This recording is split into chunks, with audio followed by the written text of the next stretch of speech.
Xəbər verdiyimiz kimi Bakıda daha bir qadın yol qəzasının qurbanı olub. Hadisə ötən gün Nizami rayonu Qaraqarayev prospekti 80A ünvanında qeydə alınıb. Belə ki, naməlum avtomobil 1948-ci il təvəllüdlü Mahirə Əhməd qızı Bayramovanı vurub, piyada təcili tibbi yardım vasitəsilə Sabunçu Tibb Mərkəzinə gətirilsə də gecə həyatını itirib. Polis əməkdaşları tərəfindən qəzanı törədən sürücü və avtomobilin müəyyən olunması istiqamətində tədbirlər həyata keçirilib. Qəzanı törədərək hadisə yerinə yayılan Subaru markalı 90 KG 526 qeydiyyat nişanlı avtomobilin sürücüsü 25 yaşlı Aslanov polis tərəfindən saxlanılıb, faktla bağlı araşdırma aparılır. Paytaxt sakini Nigar Budaqlının komaya düşməsi ilə nəticələnən burun əməliyyatına görə cinayət işi başlanılıb. APA TV xəbər verir ki, cinayət işi LOR, estetik cərrah Yaqub Əsədi və anestezioloq Cəmilə Əliyevanın həyata keçirdiyi əməliyyat zamanı xəstənin komaya düşməsi ilə bağlı anasının şikayət əsasında açılıb. Məlumata görə cinayət işi ilə bağlı istintaq aparılıb, artıq istintaq tamamlanaraq məhkəməyə göndərilib. Qeyd edək ki, ötən ilin aprelində Medavra klinikasında rinoplastik əməliyyatı etdirən 34 yaşlı Nigar Budaqlı komaya düşüb. İttihama görə o sağlamlığını itirib və hazırda yataq xəstəsidir. Hadisədən sonra Nigar Budaqlının anası Nəsim rayon prokurorluğuna müraciət edib və fakta görə araşdırma başlanılıb. Cinayət işi üzrə məsuliyyətə cəlb edilən LOR, estetik cərrah Yaqub Əsədi və anestezioloq Cəmilə Əliyeva barəsində isə başqa yerə getməmək haqqında iltizam qəti imkan tədbirləri seçilib. Hər iki şəxsə Cinayət Məcəlləsinin 314.2-ci ehtiyatsızlıqdan zərər çəkmiş şəxsinə ölümünə səbəb olan səylankarlıq maddəsi ilə ittiham elan edilib.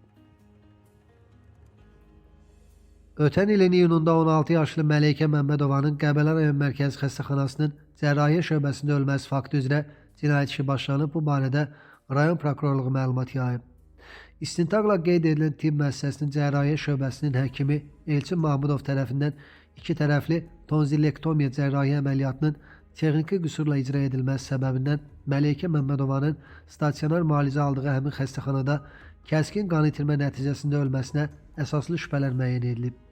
Elçin Mahmudov cinayət işi üzrə Cinayət Məcəlləsinin 314.2-ci ehtiyatsızlıqdan zərər çəkmiş şəxsin ölümünə səbəb olan səylənkarlıq maddəsi ilə təqsirləndirilən şəxs qismində cəlb edilərək ona həmin maddə ilə nəzərdə tutulan ittiham elan edilib.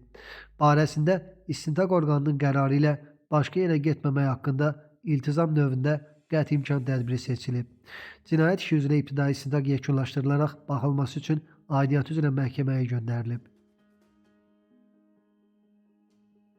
Qaradağda yerləşən Azər Namazov adına 180 nömrəli tam orta məktəbdə insident baş verib. Məlumata görə tədris prosesi zamanı riyaziyyat müəllimi məktəbin direktor müavinini döyüb.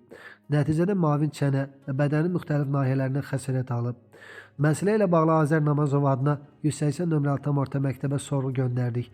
Məktəbdən bildirildi ki, 28 oktyabr 2025-ci il tarixində 180 nömrəli tam orta ümumi təhsil məktəbinin riyaziyyat müəllimi uşaqlarla məktəbdən kənar və sinifdən xaric tərbiyə üzrə təşkilatçı ilə münaqişə yaradıb və ona xəsarət yetirib.